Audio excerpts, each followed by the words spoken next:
It's a pleasure to have you here on our channel. We'd love to know where you're watching from. Write it in the comments. Eleanor had not expected the manor to feel so alive, though nothing in it moved but the dust. She arrived on a Thursday morning when the fog still clung to the hedgerows like something reluctant to leave, and the house rose before her with its stone face weathered by centuries of rain and wind and silence that had grown thick as moss. The taxi driver had looked at her strangely when she gave the address, as though she had named a place that existed only in old photographs. And perhaps she had, because when she stepped through the iron gate, she felt time bend around her like water around a stone. The gravel crunched under her feet with a sound that seemed too loud, too present, and she wondered if anyone had walked this path in years, or if the earth itself had forgotten the pressure of human weight. Inside, the air tasted of abandonment, of wood polish gone to memory, of flowers dried so long ago their names had been lost. And she stood in the entrance hall, letting her eyes adjust to the dimness, to the portraits on the walls whose subjects seemed to watch her with expressions caught between welcome and warning. She had come to catalog the estate, to prepare it for sale, to turn history into inventory. But already she felt the resistance of the place, the way it seemed to close around her like a hand around a secret. The attic staircase was hidden behind a door. She mistook for a closet door, and it hadn't been used in decades. Eleanor climbed slowly, one hand on the rough handrail, the other holding a lantern that cut through the dim light with a narrow beam, illuminating particles of dust. At the top, the space opened into a cavern of forgotten things, chests tied with leather straps, stacked hat boxes, mirrors wrapped in fabric, furniture draped in yellowed sheets. She moved carefully, aware that she was trespassing not just on property, but on memory itself. The accumulated wreckage of lives lived with intention and passion, and then discarded like costumes after a play ended. In the farthest corner, beneath a slanted window that let in a single ray of gray light, she found a wooden chest with greenish brass fittings, and as she knelt beside it, the floorboards creaked, as if the house itself were leaning forward to observe. The lock was corroded by rusting, and the lid opened with a gasp that could have come from it or the attic, releasing the scent of old paper. Inside the trunk, wrapped in muslin that crumbled at her touch, were letters, dozens of them, perhaps 100, tied in bundles with ribbons that had once been blue but now faded to the color of the winter sky. And each envelope bore a wax seal with an initial she could barely decipher. Eleanor carefully lifted the first bundle. The handwriting on the envelopes was elegant, practiced. The letters formed with a care that suggested time had once been abundant, that the world had once moved slowly enough to allow beauty even in the smallest gestures. She should have documented this discovery, should have photographed and cataloged everything before touching anything. But instead, she untied the ribbon and removed the first letter, unfolding it with hands that trembled slightly. The ink was brownish, but the words were clear, written in the same careful handwriting, and began without preamble, without explanation, as if the sender and recipient were in the middle of a conversation that simply paused for the time necessary for the letter to travel from one heart to another. The letter spoke of a delayed spring and a garden where silence reigned, stifled by a world of iron-clad rules that forbade the expression of deep feeling. Eleanor read on, compelled by a voice so vibrant it bridged the decades, describing a fog-heavy morning that seemed to suspend reality and offer a fleeting, ghost-like permission for a longing as persistent as ivy. Through a veil of pronouns and carefully submerged meanings, the writer recounted a love that had to remain nameless and hidden. Yet, as the letter ended mid-thought, Eleanor was left breathless, as if she had been momentarily submerged in that same dark, private water. As the daylight faded, Eleanor read on, feeling the contours of an enigmatic story take shape like a room sensed in the dark, revealing a forbidden connection between two people forced to trade the safety of social parlors for the dangerous intimacy of paper. Their palpable longing created a phantom ache in her own chest, leaving her to wonder if their love had ever survived the world beyond these pages, or if it had been fated to live only in ink. When she finally tied the bundle and descended from the attic, the sighs of the settling manor seemed to echo the weight of her discovery, the heavy, lingering sense of an unfinished narrative finally reaching out to be heard. In the solitude of her second-floor room, Eleanor lay awake listening to the Manor's nocturnal sighs, her mind haunted by the heavy, restrained emotion of letters written by candlelight to bridge the impossible distance between two hearts. She envisioned the secret cycle of writing and preserving these words, acts of defiance against a world that would never understand, and began to wonder if her arrival was not mere chance, but a quiet design of fate. As the darkness pressed in, she felt as though the letters had been waiting for her specifically to recognize their century-old longing, leaving her to contemplate the hidden cost of finally giving a voice to such a long-buried history. The call arrived 2 days later, just as Eleanor began to feel the Manor was hers alone, a dusty solitude shared only with the letters. The voice on the phone was Henry Ashford, the last heir, whose clipped London restraint suggested a man accustomed to control and distant from country matters. He spoke of the necessity of the sale, but emphasized that certain family materials required absolute discretion and a professional touch. Eleanor listened while watching the wild roses bloom defiantly in the garden, saying nothing of the attic or the secrets she had already uncovered. Something in his tone made her protective, a sudden instinct to hold her discovery close and safe from his cold, distant authority. He announced his visit for the end of the week to ensure everything was proceeding appropriately, yet his voice betrayed a sense of dread. It was the sound of a man approaching a place he had spent a lifetime avoiding, a confrontation with a history he preferred to leave buried. Eleanor hung up the phone, feeling the weight of the silence returning to the house, now charged with the anticipation of his arrival. Henry Ashford arrived on Friday afternoon in a car far too expensive for the rutted drive, a stark contrast to the Manor's weathered facade. Eleanor watched from an upstairs window as he stood for a long moment, his expression a complex mask of familiarity and deep-seated resistance. He was younger than expected, perhaps 40, with graying temples and a face carefully composed to reveal absolutely nothing to the world. He wore a suit that looked absurdly out of place against the wild green of the countryside. Moving toward the door with the gait of obligation, Eleanor met him at the entrance, noting his brief, professional handshake, the touch of someone who did not wish to leave any fingerprints behind. As he stepped inside, she saw his jaw tighten almost imperceptibly, as if the smell of wood and dust triggered memories he had sought to suppress.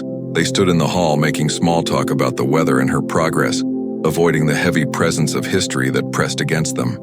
It was a superficial exchange, a thin veil over the accumulated weight of generations that neither was truly ready to address aloud. She led him through the ground floor, watching as he nodded at furniture and portraits of ancestors without ever allowing his hands to touch them. He kept his arms clasped behind his back, as if afraid that contact with the wood or canvas might transfer a contagion of memory. He asked polite, efficient questions about timelines and appraisals, his mind clearly focused on converting the estate into clean, modern capital.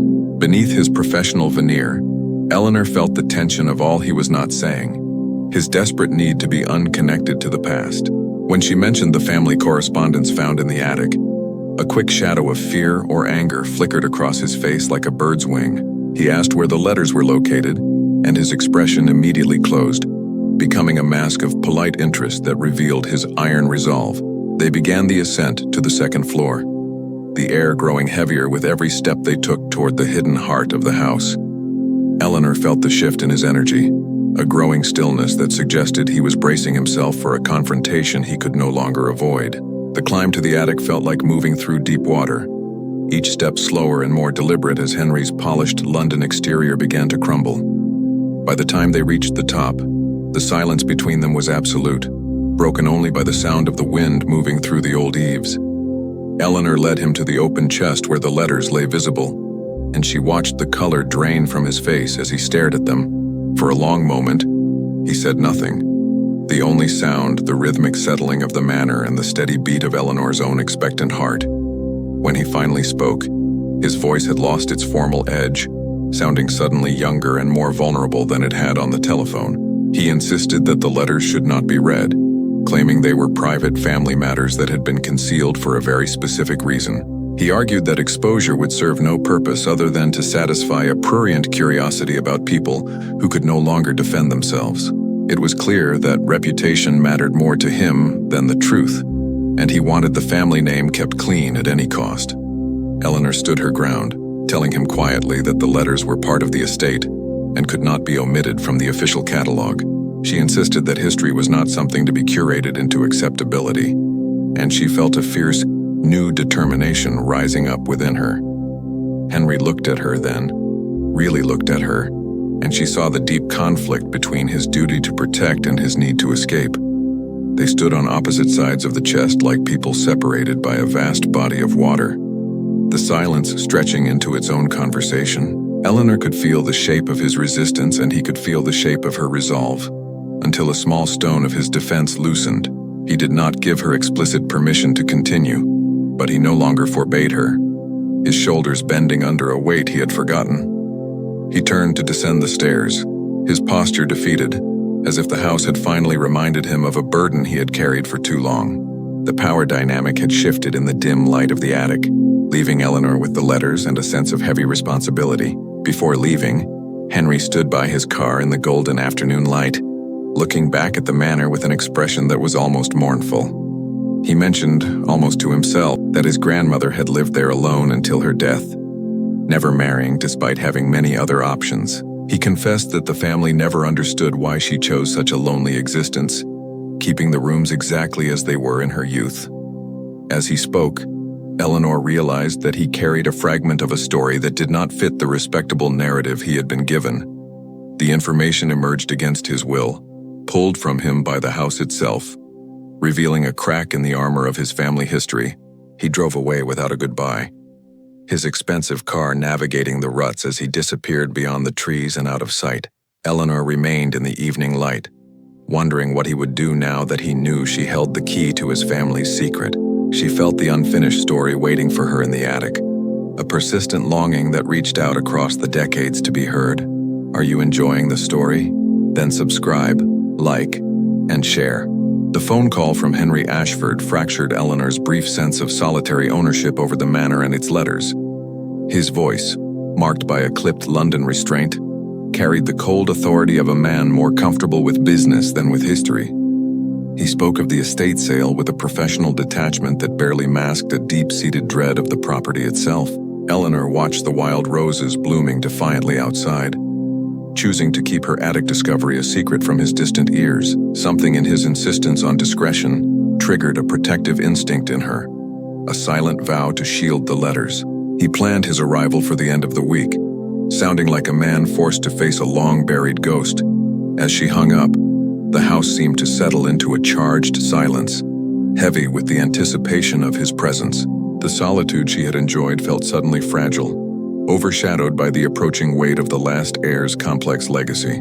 Eleanor remained by the window, sensing that the manor's story was about to collide with the man who feared it. The countdown to Friday began, bringing with it a tension that vibrated through the dusty, still air of the hallways. Henry Ashford arrived on Friday afternoon, his expensive car looking like a foreign object against the rutted, overgrown drive. From an upstairs window, Eleanor watched him stare at the manor's facade with an expression of profound, silent resistance. He was younger than his voice had suggested, perhaps 40, with graying temples and a face shaped by careful composure. His suit was a stark, formal intrusion upon the wild green countryside, marking him as a man of the city. He moved toward the entrance with the heavy gait of duty, lacking any warmth for the place his family had held. Eleanor met him at the door, noting a handshake so brief and professional it seemed designed to avoid any real contact. As he crossed the threshold, his jaw tightened, a physical reaction to the scent of wood and the weight of time. They exchanged hollow pleasantries about the weather, their words a thin veil over the thick, unacknowledged history between them. The entrance hall felt smaller with him in it, crowded by the unspoken tension of a man returning to a home he hated. Every glance he cast around the room was fleeting, as if he were afraid of what the walls might say. The tour of the ground floor was a study in avoidance, as Henry refused to touch the relics of his own heritage. He kept his hands clasped firmly behind his back, walking past portraits of ancestors as if their gaze were a contagion. His questions were strictly methodological, focused on the clean conversion of the past into modern, liquid capital for his life. Beneath this efficiency, Eleanor felt his desperate need to remain unconnected to the stories breathing inside the old wooden furniture. When she finally mentioned the correspondence found in the attic, a flicker of fear or anger crossed his face like a shadow. He asked for the location of the letters, his expression closing instantly into a mask of polite but icy determination. They began the ascent to the upper floors, the atmosphere thickening with every step they took toward the manor's heart. Eleanor could feel him bracing himself, his composure becoming a brittle shield against the encroaching memories of the estate. The stairs creaked under their weight, echoing through the house like a warning of the confrontation that was now inevitable. They moved in a silence that was no longer empty, but filled with the friction of two opposing, quiet wills. Climbing to the attic felt like a slow immersion in deep, heavy water, each step stripping away Henry's polished exterior. By the time they reached the top, the only sound was the wind sighing through the eaves and Eleanor's steady pulse. She led him to the open chest, where the letters lay like exposed nerves in the dim, filtered light of the rafters. Henry went pale, staring at the bundles without moving closer, his breath hitching in the stillness of the small space. When he finally spoke, the London veneer was gone, replaced by a voice that sounded raw, younger, and deeply vulnerable. He argued that the letters were private family matters, demanding they remain unread to protect a reputation long since cold. To him, the dignity of the family name was far more precious than the messy, lived truth of his ancestors' hearts. He saw only a threat in the ink, while Eleanor saw a life that had been forced to hide for decades. The silence that followed was a battleground, a clash between the need for decorum and the hunger for genuine human history. They stood frozen in the half-light, the open chest a divide that neither was yet willing to cross or close. Eleanor refused to yield, quietly insisting that the letters were an inseparable part of the estate's history and its catalog. She argued that history could not be curated into a comfortable narrative just to satisfy the pride of the living heirs. Henry looked at her then with a piercing intensity. Caught in a war between his duty to protect and his urge, they stood on opposite sides of the chest like survivors of a shipwreck, the silence between them becoming a dialogue. She could feel his resistance weakening, a small stone in his wall of defense finally working itself loose under her gaze. He did not give his permission, yet he did not forbid her further study, his shoulders bowing under an invisible weight. The house seemed to press down on him, reminding him of a burden he had carried without ever truly understanding it. He turned to descend the stairs, his posture defeated by the very walls he had hoped to sell and leave behind. The power had shifted. The attic was now Eleanor's domain, and the letters were no longer just paper, but a mission. She watched his retreat, knowing that the silence he left behind was the sound of a secret finally beginning to breathe. Standing by his car in the fading golden light, Henry looked back at the manor one last time with mournful eyes. He spoke, almost to himself, of a grandmother who had lived there in profound loneliness, never choosing to marry anyone. She had kept the rooms exactly as they were in her youth, a choice the family had never been able to fathom. This fragment of a story emerged against his will, a crack in the respectable history he had always been taught to tell. Eleanor saw then that he carried a piece of the puzzle, a memory that did not fit the narrative of his life. He drove away into the evening, leaving his expensive car to navigate the ruts of a past he could not escape. Eleanor remained on the porch, watching the dust settle as he disappeared beyond the line of dark, ancient trees. She was left with the haunting image of a woman waiting in a frozen room, her heart preserved only in ink. The story was unfinished, a persistent longing reaching out across the century to find a voice in the modern world.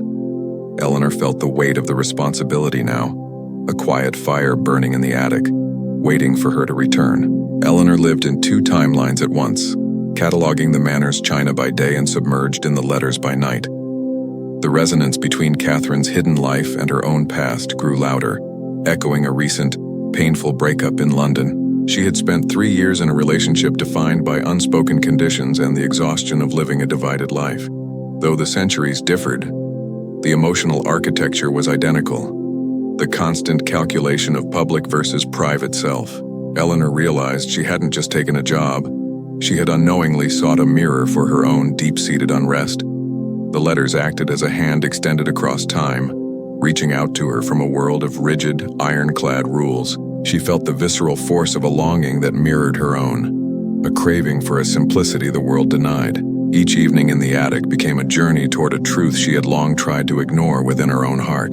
The past and present began to blur, united by the shared, heavy cost of hiding one's most authentic feelings. In a bureau drawer, Eleanor discovered formal portraits that gave solid form to the voices she had grown to love. Two women appeared in the frame, their composed poses unable to mask the undeniable gravity that pulled them together. One possessed a challenging, dark-eyed gaze, while the other radiated a softer, keen intelligence that spoke of deep kindness. Eleanor felt she was meeting old friends, seeing the faces of those who had lived vividly in her imagination. Beneath the photos lay a fragile clipping announcing Catherine Ashford's engagement to a man, dated years after the letters. The shape of the tragedy became clear. Catherine had eventually surrendered to the life her family and society required. Eleanor wondered if the conventional choice had brought any peace, or if Catherine lived haunted by what she sacrificed. The yellowed paper felt like a death warrant for the vibrant passion that had once pulsed through the attic's letters. It was a somber map of a life diverted from its true course into the safe, stifling channels of social propriety. The symmetry between Catherine's choices and Eleanor's own compromises became a source of quiet, profound revelation for her. She saw the mirroring pressure to conform and the devastating personal cost of choosing the safe path over the true one. Her own ex-partner had demanded a conventional version of her, a version Eleanor had nearly snapped trying to maintain. Leaving that life had felt like a failure. But Catherine's story was slowly overturning that harsh, internal verdict of shame. These women were not broken for their love. The shame belonged to the world that had dared to impose it on them. Eleanor began to set down a burden she hadn't realized was hers, finding strength in the beauty of their secret. The letters were teaching her that her heart was not wrong, merely mismatched with the expectations of a narrow world. A sense of forgiveness began to take root, replacing the self-judgment that had shadowed her since she left London. She was no longer just an archivist. She was a witness to a courage that was finally setting her own soul free. The parallel reached a heartbreaking peak when Eleanor found Catherine's later journals, written in the lonely years of marriage, addressed to no one. These pages were a record of slow suffocation and the illusion of safety found in conformity. Catherine wrote of a husband she respected but could not love, living a life that was successful only from the outside. She confessed that you cannot be safe from your own heart, and that the loss of her companion remained fresh. Dreams of the greenhouse and the garden haunted her nights, leaving her to wake in a reality that felt unfinished. Eleanor read through tears, feeling a clean, clarifying rage at the waste of lives bent into shapes that didn't fit. The sacrifice of such genuine happiness to serve arbitrary rules felt like a crime against the very essence of humanity. It was a tragedy of silence, of a life lived in a minor key while the heart's true song remained locked away. The weight of Catherine's regret became a catalyst for Eleanor, fueling a desire to honor what had been lost. Eleanor finally understood Henry's fear. It was not about reputation, but about the destabilization of his own inherited family legacy. To acknowledge Catherine's love was to admit that the pillar of propriety he honored was a woman who suffered. It meant seeing his ancestor not as a static monument of virtue, but as a human being who loved outside the lines. This clarity was difficult, requiring a compassion that looks past the edited versions of people we create for comfort. Eleanor realized that judging the choices made in the darkness of another century was neither a kind nor a useful pursuit. She saw Catherine as a woman who did her best with the tools she had, much like Eleanor had done in London. This understanding brought a shift in her perspective, allowing her to view both of their lives with newfound mercy. The letters were no longer a scandal to be hidden, but a testament to a human spirit that refused to be erased.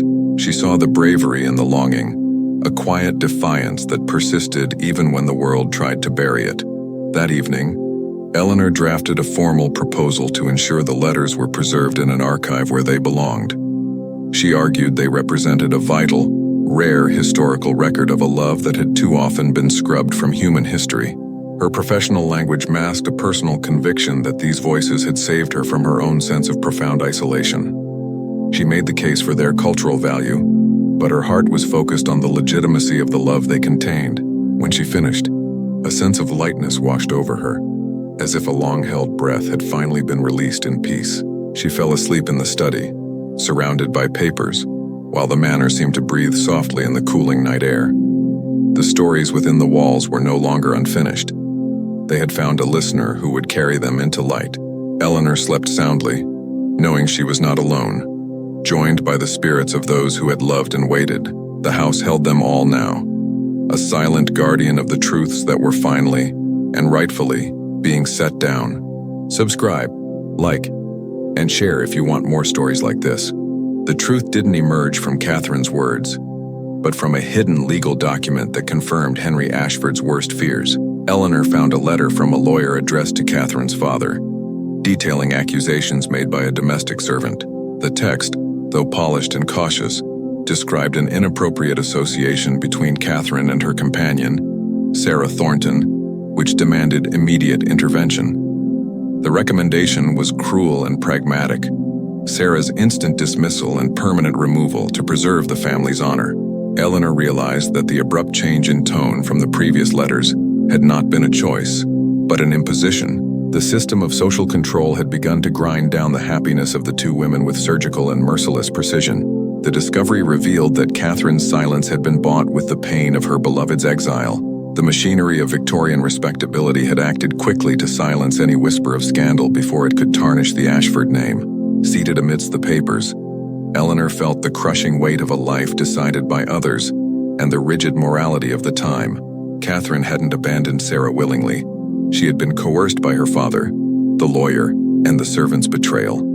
The real scandal wasn't the love between the two women, but the violent invasion of their intimacy used as social ammunition. Eleanor reflected on the role of the whistleblower, someone also trapped in a system that rewarded surveillance and mutual disloyalty. She recognized this same mechanism in her own time, where policing others' conformity still served as a shield of security.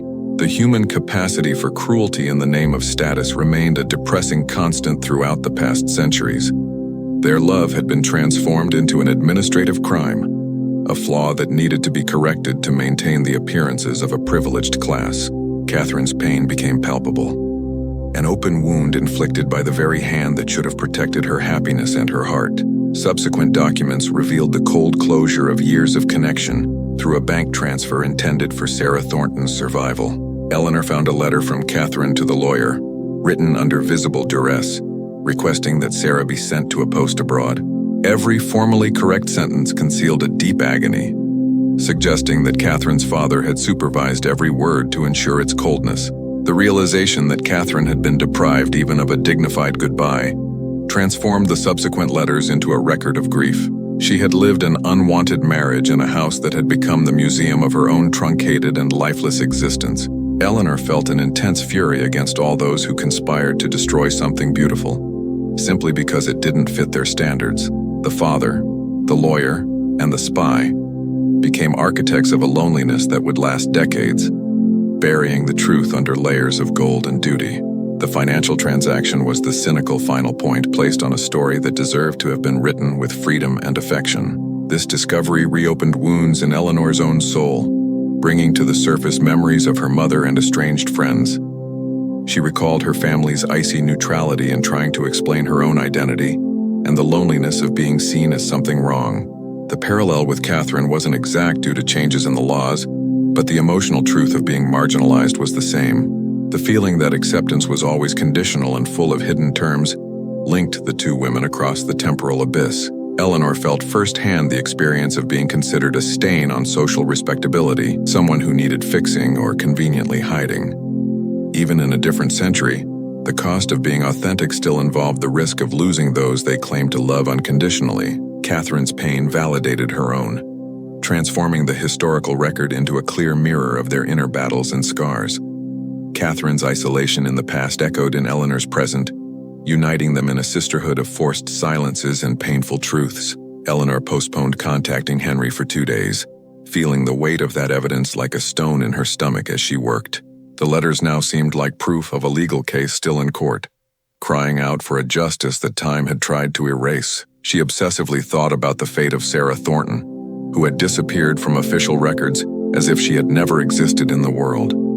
Recovering Sarah's existence and acknowledging that she had been loved became For Eleanor, a small but vital act of historical justice, she saw Sarah as one of the many people erased from the margins of history for having loved outside the limits permitted by the norm. The silence of the archive was the final stage of Sarah's exile, the conclusion of the work begun by Catherine's father decades ago.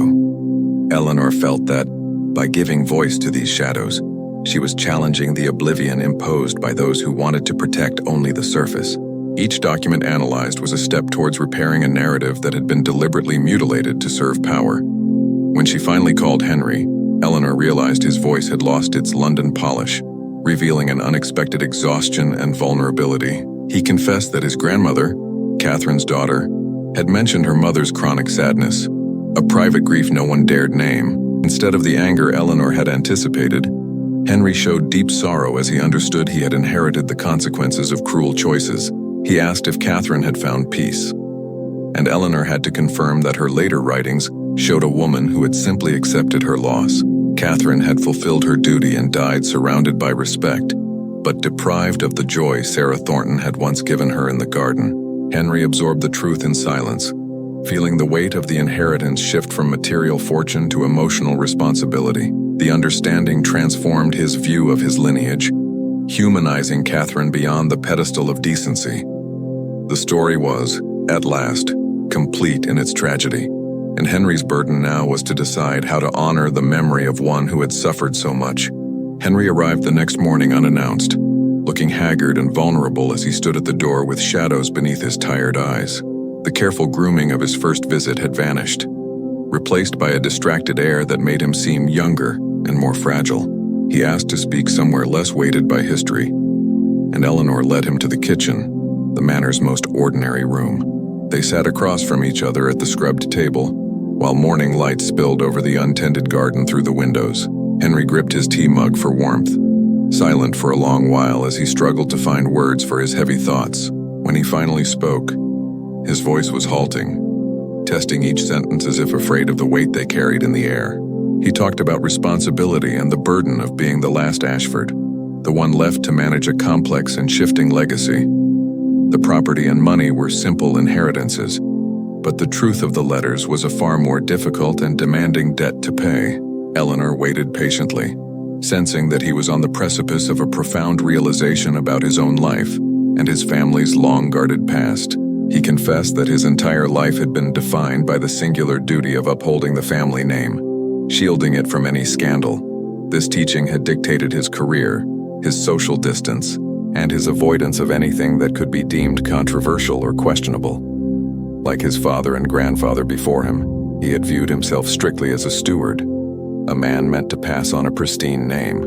He had worn this obligation like a perfectly tailored suit, never questioning its fit, until Eleanor's phone call shattered his quiet certainties. Suddenly, the narratives he had lived by felt less like truth and more like convenient stories designed to serve a singular, hollow purpose. He looked at Eleanor with a searching expression, perhaps hoping she would tell him the old ways still held some valid, comforting weight. But she remained silent, allowing him to navigate the collapse of his own carefully constructed world without any outside interference or unearned comfort. He was finally seeing the cracks in the armor of respectability that had protected and isolated the Ashford men for generations beyond counting.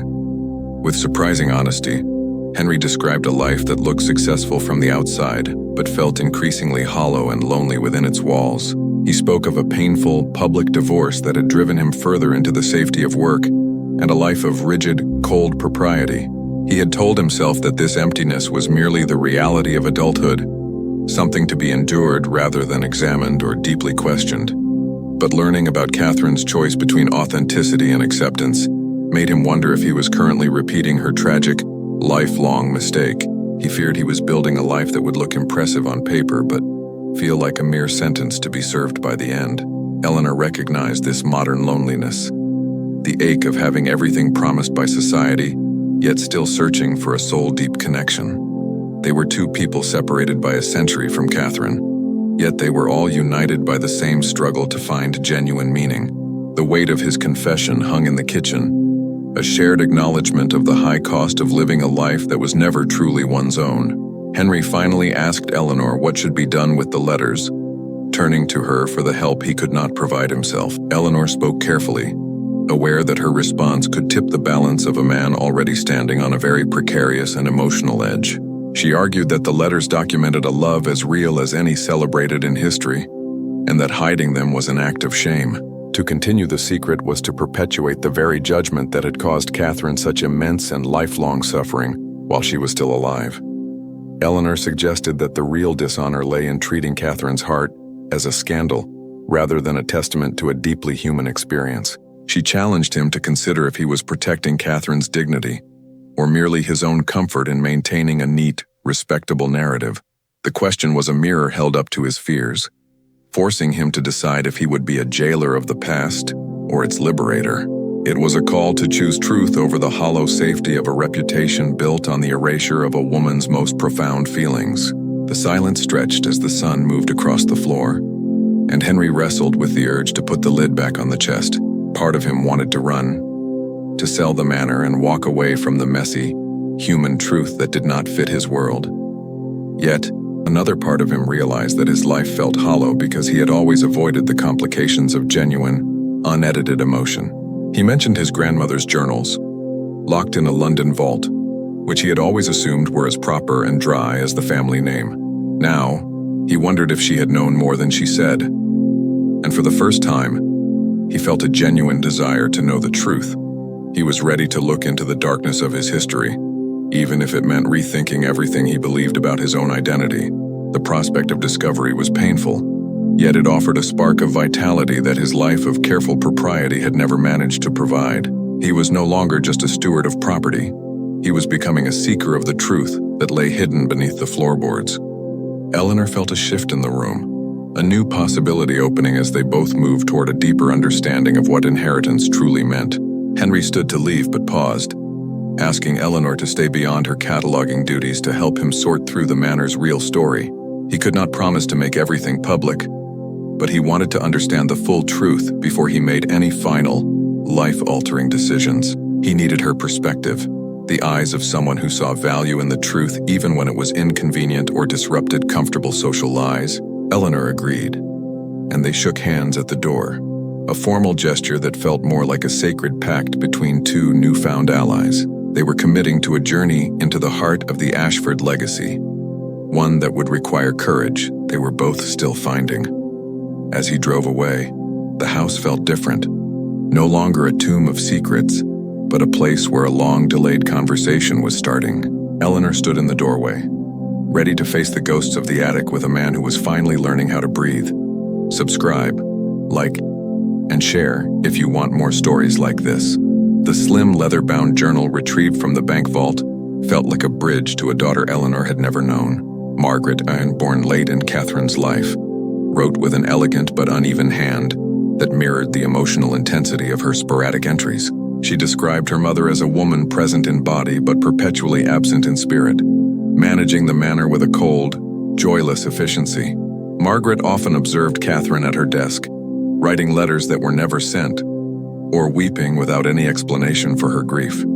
It was clear that Catherine lived her adult life as a ghost, waiting for someone who would never arrive while performing the duties of a respectable wife. Eleanor felt she was meeting Catherine's daughter for the first time through these soft, well-handled pages. The journal was a record of observation, a young girl's attempt to understand the profound, silent sorrow that defined her mother's existence. It set the stage for a revelation that would finally strip away the last of the Ashford family's carefully maintained pretenses. A pivotal entry from Margaret's 20th year recounted a conversation that occurred as she prepared for her own wedding. When Margaret spoke of the joy of marrying for love, Catherine reacted with a sudden, frightening intensity that shattered her usual composure. She urged her daughter to protect her love fiercely and never surrender it for the sake of family approval or social standing. Catherine warned that the alternative was a hollow life, a meaningless series of motions that would eventually consume the soul. Though she stopped short of a full confession, Catherine admitted she had once known someone who mattered deeply, and that the loss still ached. Margaret carried the weight of this mysterious warning for the rest of her life, never forgetting the raw pain in her mother's voice. This moment of clarity was the closest Catherine ever came to revealing her secret, a desperate plea for her daughter to avoid the same trap. It was a haunting glimpse into the regret of a woman who had traded her heart for a safety that felt like a prison. Further research by Margaret revealed fragments of her mother's secret, including unsent letters addressed to a mysterious individual named S.O. Catherine had continued to hold silent conversations with this ghost, needing to confide in the only person who truly knew her. One transcribed letter broke Eleanor's heart. As Catherine reacted to the news of Sarah Thornton's death decades after their cruel separation, Catherine had comforted herself with the belief that Sarah was at least happy and free somewhere else in the wide world. To learn that Sarah had died without a final goodbye, or a true explanation, was a grief Catherine found herself unable to name. The revelation that they never spoke again turned the loss into something absolute, a void that could never be filled. Eleanor felt the throat-tightening ache of Catherine's isolation, realizing the woman had lived her life in a permanent state of mourning. This was the final proof that the separation was an act of violence, a severance that left both women adrift in a world that refused to acknowledge their bond. The sheer, unnecessary waste of two lives bent away from their natural course made Eleanor feel physically ill as she read. Catherine had been given no choice by her father. It was either total compliance or complete social ostracism from the only world she knew. Sarah had been sent away with a cold sum of money but no explanation, likely dying without ever knowing she was still loved. It was a tragedy of fear, perpetrated by people who claimed to be acting out of protection but were actually serving their own pride. Eleanor thought of the millions of other loves throughout history that had been interrupted or destroyed by similar systems of authority. The scale of this accumulated grief was overwhelming, a testament to the lives lived in denial of their deepest and most human needs. This was not just Catherine's story, but the story of every person forced to live a lie to satisfy the narrow rules of their time. The absolute sacrifice revealed in the journal was a crushing reminder of the cruelty inherent in a society that values reputation over genuine human happiness. Margaret's final entries were written after Catherine's death. As she processed the truth of the woman behind the performance of respectability, she discovered the chest of letters in the attic and made the conscious decision to preserve them for a kinder, more understanding future. Margaret had recognized her mother's love as something worthy of honor, rather than a shameful perversion to be burned or forgotten. She acted as a custodian of truth, holding her mother's secret gently until the world was ready to hear it without judgment. This act of devotion moved Eleanor deeply, showing that Catherine had at least been seen and loved by her daughter. Margaret had waited for a generation that could acknowledge Catherine's humanity, and in a real sense, Eleanor was the fulfillment of that hope.